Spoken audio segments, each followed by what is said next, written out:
Hey, brothers and sisters, what's up? This is the Reluctant Nabi back again. And what this is going to be the breakdown of this judgment thing. How these BFEMs don't want to be judged by anybody. How when you really get into the weeds and understand what's going on, is the choosing of the wicked to such pervasiveness that there is no possible way that even the children can survive this. I can't see it. And just when you think you're going to have a little hope, there's a neighbor or two that remind you, no, there is none, not in these group of women. And we're talking about in mass. All right. And some of the times we got to be careful who we think is good, because then the Most High will reveal to you what's really going on. All right. And so we got Order 66 on our young boys. Right. But after that Order 66 on our young boys, we have judgment by the Most High and the Afro men. All right.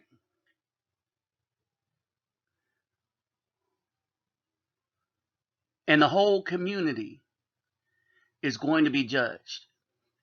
That's right. The Triple S crew, the simps, manginas, everything is going to be judged. Everybody that's caused harm to the Afro children and the men will be judged. And for you don't judge crew, it's the men, it's the Afro men that the Most High is raising up to judge. All right. One of the things that struck me as we get into this, I was talking to a neighbor. She was upset, and she didn't want people to judge her, but she judged her ex. Oh boy, did she really judge him? All right, and me and another brother in the hood was talking to her. All right, and this woman was thinking like, I need to move, right? And what she did was so heinous and wicked that she is now seen as a pariah in the community. The only person that didn't know about it was me. As a matter of fact, is a woman I frequently talk about, one that got mad at my channel. And now I understand why she got mad at my channel. I understand why a lot of the so-called BFEMs get mad at my channel. Because the things that I am talking about, and about how they're committing the wickedness, it is them. I'll tell you what happened here, and I'm gonna break some stuff down. All right, but let me greet everybody. Hovorn hardu gudag. Ola wait to the bang. Vasas los bonjour mes amis. Keru bawani konnichiwa. Ni hao. Ni hao ma. Sani bonani. Jumbo habargani. Assalamu alaikum and shalom. All right. At this moment, it's really important. Let's get them thumbs up. All right. Get these thumbs up. Like, share, subscribe. Notice that Google is going to, for some reason, my subscribe list went to 3,000, and then Google has taken away so many subscribers, and I know it's Google doing it, because it don't make sense for everyone subscribing, you lose 2 or 3 within that same day period, and you didn't put up a video. So you didn't put up anything for anybody that's been watching the channel to be angry at. All right. So there's that. All right. To donate, my PayPal me will be in the description box. And when you go there, all you got to do is just click on donate whatever you want. But remember, you take care of yourself and family first. All right. Now let's get into what's been going on. And we're going to deal in Ezekiel as I tell you what's going on. Ezekiel 13:1, he says, and the word of Yahweh came to me saying, Son of man, prophesy against the prophets of Israel who prophesy and say to those whose prophecy out of their own hearts, hear the word of Yahweh. Thus says Master Yahweh, woe to the foolish prophets who are following their own spirit without having had vision. O Israel, your prophets have been like foxes among ruins. Why do I say this? One of the main things that's being taught in the Christian church is, well, Jesus forgives everything. When in Isaiah in 45, it says, only the Most High forgives. Only the Most High can save. All right. You'll have women that lie and say, I read the commandments, that I'm trying to be a spiritual person. They saying, oh, and I am so spiritual. But when you look at who they choose as mate, they choose the most wicked people in the community. Who they fight with in the community is the guy that's doing the most for the children, that's doing the most for the neighborhood, that's doing the most for the world. All right. They will fight with any guy that's trying to spit the knowledge of truth. All right. Even if it's a thug that's spitting the knowledge of truth, they will fight against him. So we have such devastation that's going on, but we have such judgment and wickedness that's going to go on. All right. So let me get back to the story. As we look at this, what happened was there was a woman in the community. One that loved to argue with me, was mad at my channels and stuff like that.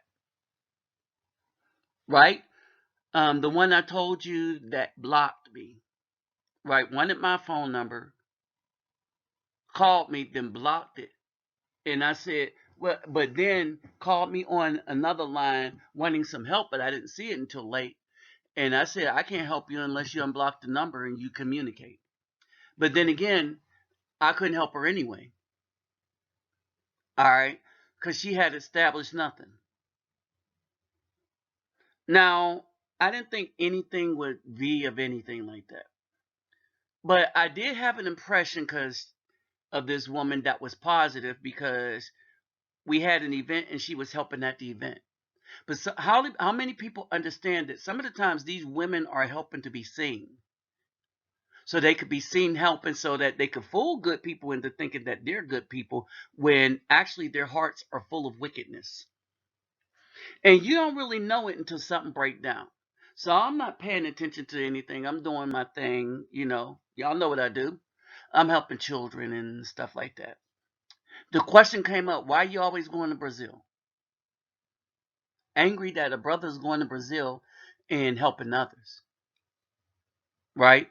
And basically, I start to figure out that some of the times these women aren't interested. Well, we've been known this, right? But some of the times the ones that's helping out, they're the most wicked because they think that they need to do something to cover up for other wicked stuff that they're doing. Because they're told that if they go and do some good works, that the rest of the wickedness that they're doing can go away. All right. So as we move on, let's get some more breakdown of what's going on.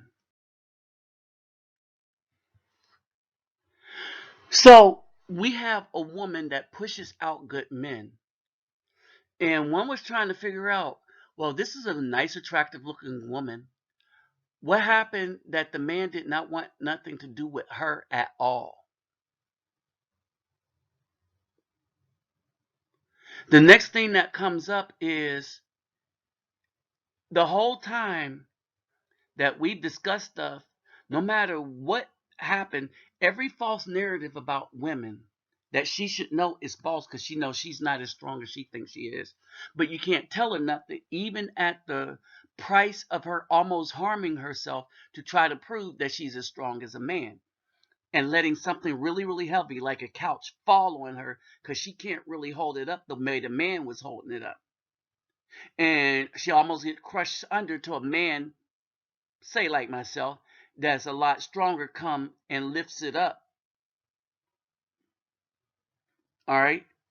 But we are in this thing where these women have gotten so comfort in their wickedness, they feel like they don't need nobody. All right.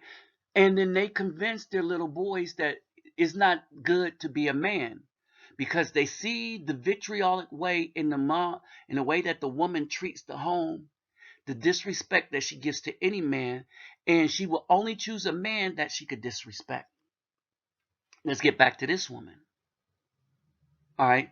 So she chose a dude that, let's say he moved weight and he was moving weight out of her house and she was helping him to move weight.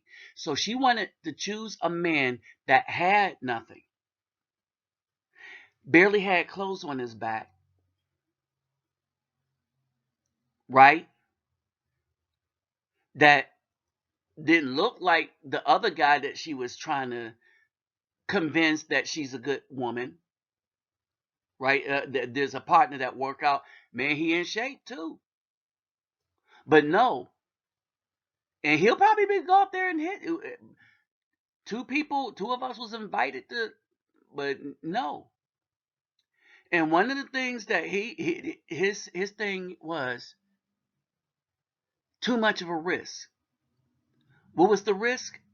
The risk was she got angry at the guy that she was helping to move weight because he was who he was before he met her. He continued being who he was. But she felt disrespected when he told her the truth about who she was. We'll get to that truth in a minute. All right. Now, 13 and 7. Have you not seen a false vision? Have you not spoken a divination of lies? This is your white Jesus will save you. Right? So these females believe this, right? They believe that even in their wickedness that they're good.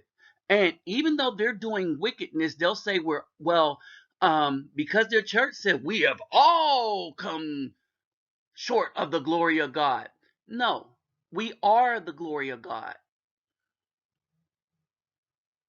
The children in the house of Abraham is the glory of God.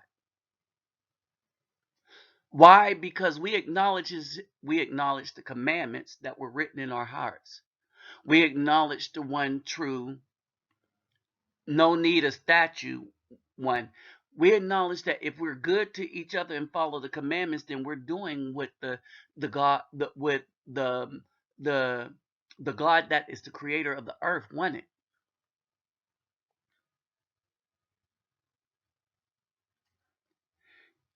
You say, Yahweh declares, when I have not spoken. All right. These are all these preachers saying that God told them to tell these women this, so they're acting out of hand. And so even when these women are their most vile and wicked, they think that all they gotta do is whisper to this Caucasian Jeebus and all the stuff is going to be forgiven. We talked about the forgiven thing. And one of the things was these women don't feel like they need to forgive or make up or atone for any evil they do to a person. That they could close their eyes and go and talk to Caucasian Jesus, and whatever evil that they did to other person, that other person just have to get over it. If they got If she stole their rent money and they got evicted, oh, get over it. I prayed to Jesus and he forgave me. It ain't about you forgiving me. So she feel good about herself after doing evil. But that's the church way. For females to feel good, anybody to feel good about themselves after they do evil. That's why they go to church. He says, my hand, the Most High says, my hand shall be against the prophet who sees falsehood, who divine lies. These them church preachers. They shall not be in counsel of my people, nor be written in the record of the house of Israel. And they shall not enter into the land of Israel, and you shall know that I am the master, Yahweh. Or Yehovah, whatever you want. Because they have led my people astray, saying peace, when there is no peace. Now, I want you to understand something. This was one of the things that this woman wanted.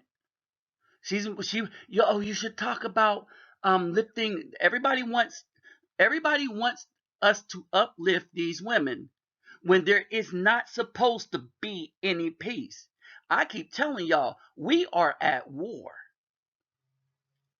These women are not supposed to have peace. And you got more and more, even the thugs are starting to stand up and say, no, y'all little wicked for us even. And we're going to talk about how wicked that really is. All right.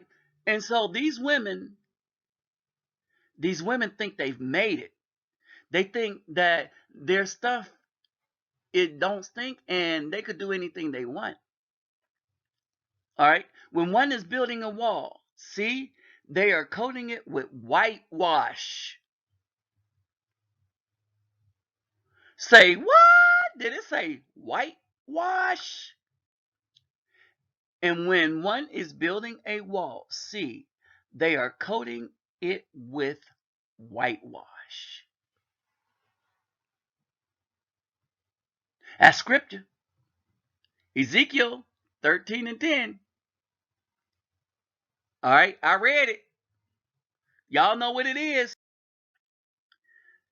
13 and 16. Prophets of Israel who are prophesying concerning Jerusalem and who are seeing visions of peace for her when there is no peace, declares the Master Yahweh. I kept telling people that there is no peace. I kept telling them that the BFM is our adversary. There is no peace in the land in the face of the daughters of Israel. Right? And we know this because if you look at 13 and 17, all this has been brought about by the BFM. And so he says, and you, son of man. Who is the son of men? The men that are the son of men.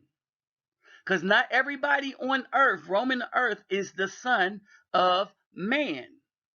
Some are the sons of something else. Why? Because the BFM has let everybody run all up in. All right. He says, and you, son of men. That means us, the brothers, the Afro men, the ones that's reading and understanding the commandments finally.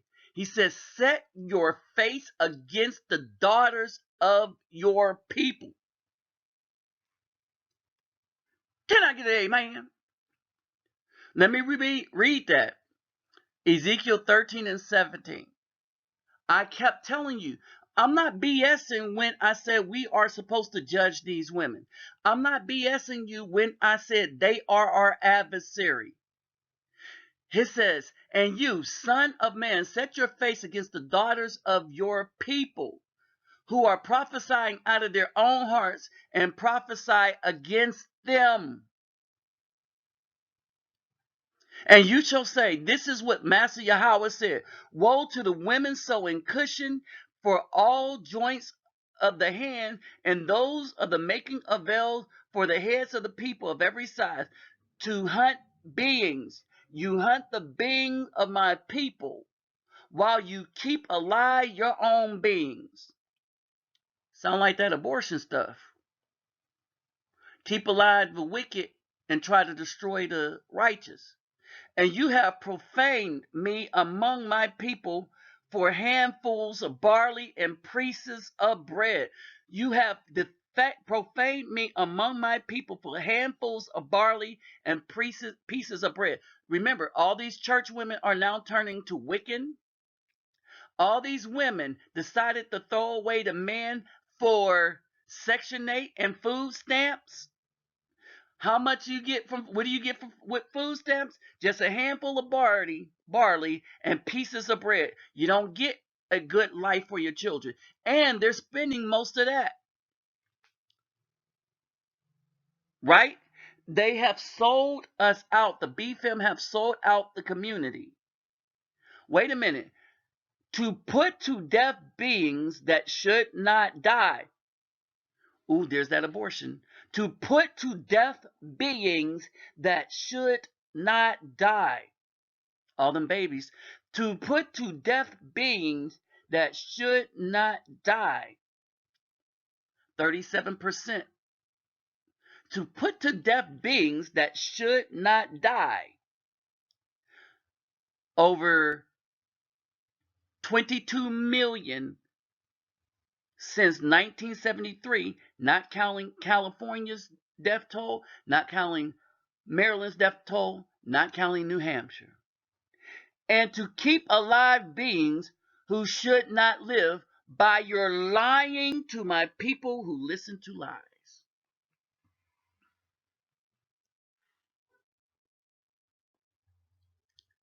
Now, before we get into the judgment, let me tell you the rest of the story.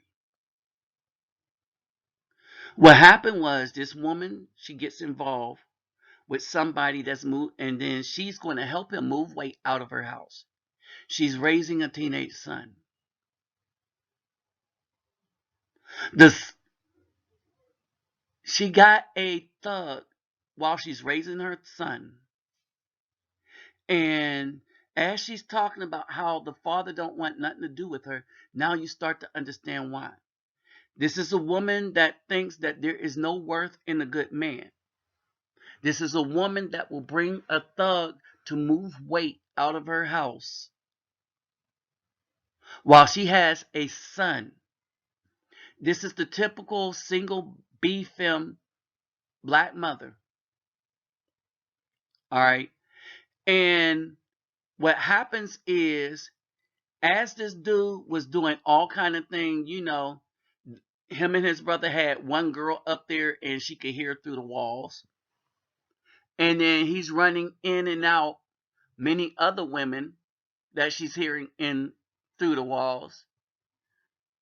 You know what? That's not what upset her, because that's who he was. She was talking about how she had his back. So the good dude, she didn't have his back. She wouldn't help a good dude with anything. Only a little bit. But she has the back of a dude that wants to move weight out of her house, out of the house that she has. Well, the apartment that she has, where she's raising a son. And the son understands that this is who the mom likes. A dude that is, hold on, using the weight that he's moving. What made her angry is when he said to her that she was a 304. And he told her straight up, you ain't nothing but one of my 304s. That's what made her mad. What she then did is went and told the apartment complex and the police, because she knew everything. She didn't tell the police about her part in all the stuff. She didn't tell the police how she was helping him move the weight out of her house. She busted up all that stuff. She got a bunch of dudes kicked out. Right? She's still living here. All right. If this thing ever went to try, I'd be like, yeah, we was moving way out of her house. Right? And she's the same person that don't want nobody to judge her, that we can all change. No, you can't. We don't know that you can change because we're judging you by what you did in the past. We're judging you what you might do in the present by what you have done in the past. And if you've done that much evil in the past because you were exactly who the guy said you were, you knew who he was, but you liked him anyway, you were going to help him move weight, and he's always been with a bunch of women, but you liked him. And the dude that was with me, he was like, man, I'm trying to figure out why she liked that dude, because he didn't have nothing going for himself. He wasn't good looking. He was wearing rags and stuff. But the type of weight that he moved, he said, did you notice that when I mentioned the type of weight she moved, she started scratching at her nose? Y'all figure it out. And that's why he says for us in 13 and 20, therefore, thus says Master Yahweh, see, I am your cushion by which you hunt the beings that they're like birds. I shall tear them from your arms and shall let the beings go. This means that the Most High is speaking to us men, freeing us up from having to deal with the black woman as mates, saying that no, we're free like birds, right? You told us we must stay in the community, and the Most High says, no, we shall leave these. I shall tear off your veils and shall deliver my people out of your hands, and they shall no longer be as prey in your hands, and you should know that I am Yahweh. This means that the brothers should start escaping and leaving, and we shall no longer be prey to the BFM and the police that they call on us. Only the brothers that are not acting righteously, that still trust them, are going to be prey to them. But for those of us that are waking up, we are seeing, remember, the veil are coming off of the BFMs, and we are seeing for them for the wicked creatures that they are spiritually. Because with falsehood you have made the hearts of the righteous sad. All this lying on righteous men, the BFMs have been doing, whom I have not made sad. And you have strengthened the hands of the wrong, so that he does not turn from his evil ways. All right, the ones that want the thugs, that want the ones that's selling the moving weight to keep him alive. This is the one that these women have kept choosing to be in the community. This is the one they wanted to lord over. Therefore, you shall no longer see false visions or practice divination. I shall deliver my people out of your hand, and you shall know that I am Yahweh. Right? Understand. The Most High has gotten tired, but he has opened up and pulled the veil off of the B film so that we understand who she is. The ones that get tied up are just getting tied up, but even the thugs are starting to understand who she is. Now she's going to be left whittling out there alone, and we're going to be tired because we have had enough. And when I say we, we're talking about all the brothers. The thugs will now become brothers, and they will leave them alone. He has freed us up so that we do not have to seek the so-called African American woman as a mate. All right, and this shall be until she understands that he is Yahweh. But they won't get that because they're too busy looking for Caucasian Jeebus. And that wall is going to be very hard because all the dudes are going to watch them hit it by themselves. With that said, I'm out.